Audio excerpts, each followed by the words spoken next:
And so far, so good. How would you say the press has been living up to that role? Doing very well, doing very well. Although there are lots of areas, they have, there's no freedom of the press in Nigeria. There's freedom of expression, Section 39 of the Constitution. Mm-hmm. Then Section 39(2) of the Constitution is freedom of ownership of a medium. That's the press. Mm-hmm. So the press is a business. The proprietor will do business with the press.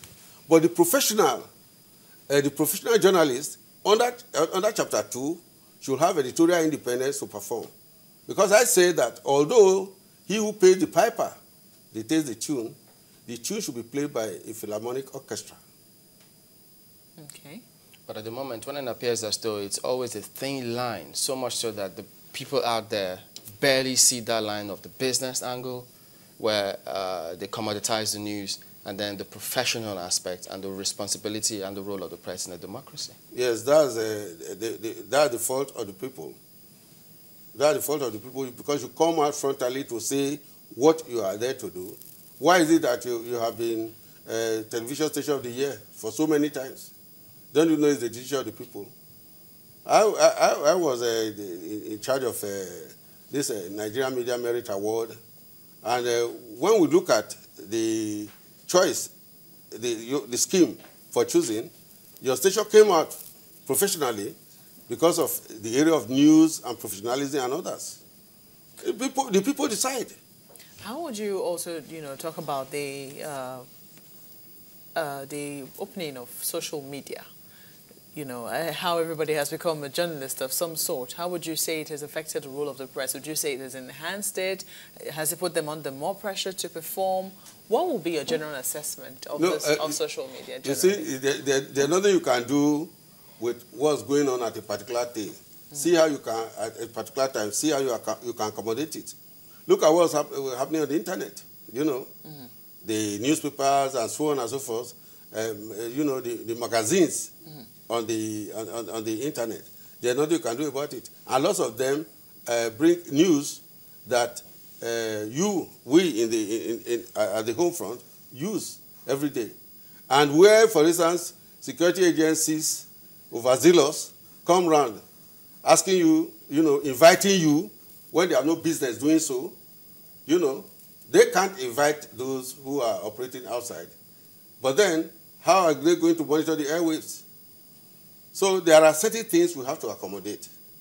There has to be professionalism in what we do.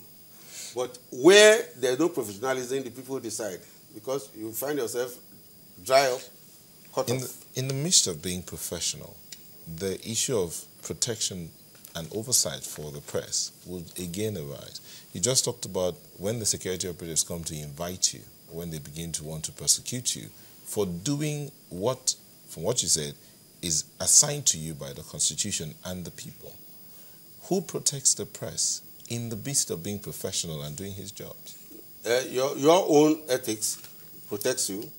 Your own, readers protect you. The whole of the social media, the whole of the world, those who love freedom protect you. When Decree 4 was enacted in 1984, I said, ignore it. Insofar it has to do with you not being permitted to publish the truth and go to prison. I wrote against it. So, as if anybody wants to, you know your beat. The beat is Nigeria, and the Constitution is a documentation of delegated powers.